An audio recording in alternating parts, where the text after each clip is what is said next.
Dad's voice cracked through the clinking of silverware like a knife. "You're not getting any inheritance, Lacey. Your brothers deserve it more." No hesitation, no shame, just a decree. I swallowed my wine slowly, letting the burn steady me. My brothers smirked across the table, already drunk on imagined wealth. Mom kept her eyes down, complicit in silence. I didn't argue, I didn't plead. I cut a piece of ham, lifted it to my mouth, and chewed. Calm, silent, invisible. They thought they'd buried me with those words. What they didn't know was that I'd already built my own empire. Quietly, patiently. It started years ago, when I realized I was never enough for them.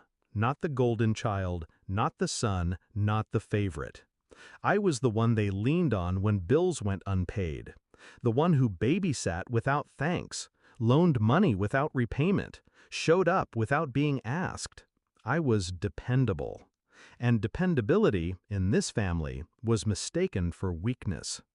The night Dad called me a waste of an education for quitting a job I hated, something hardened inside me. I smiled at him then, too, that same practiced smile. And in that moment, I vowed they'd never see me coming.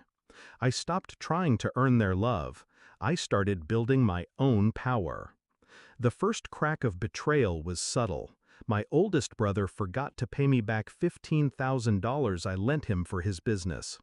My youngest brother sold the jewelry I gave him to cover rent. Dad co-signed loans in my name without telling me.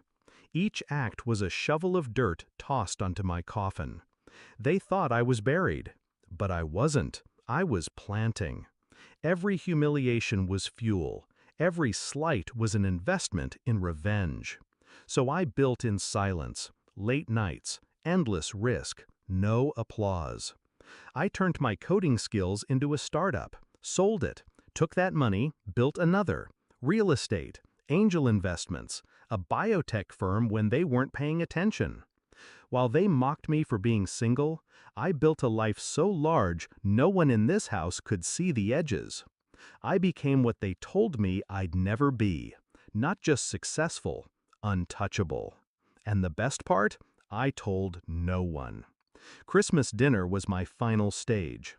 Dad's announcement wasn't shocking, it was predictable. I knew how he'd divide the crumbs of his modest estate. I knew I'd be erased from his will like an afterthought. That's why I didn't flinch. That's why I kept eating.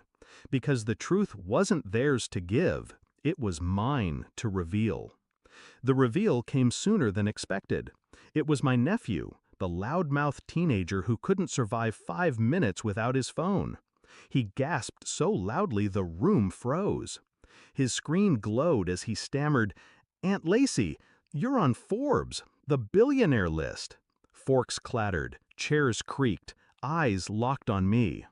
I kept chewing, slow, deliberate, while my nephew read aloud the headline that had just dropped online. My name, my company, my valuation, the number with 9 zeros behind it. The silence that followed was heavier than any words my family had ever spoken to me. Dad's hand trembled on his wine glass. Mom finally looked up, her face pale. My brother's smirks curdled into panic. I dabbed my mouth with a napkin, then finally looked at them, one by one. "Don't worry," I said softly, almost tender. "I don't need your inheritance." The knife cut deeper than shouting ever could. The chaos came quickly. My brothers demanded explanations, asked if I'd helped their failing businesses.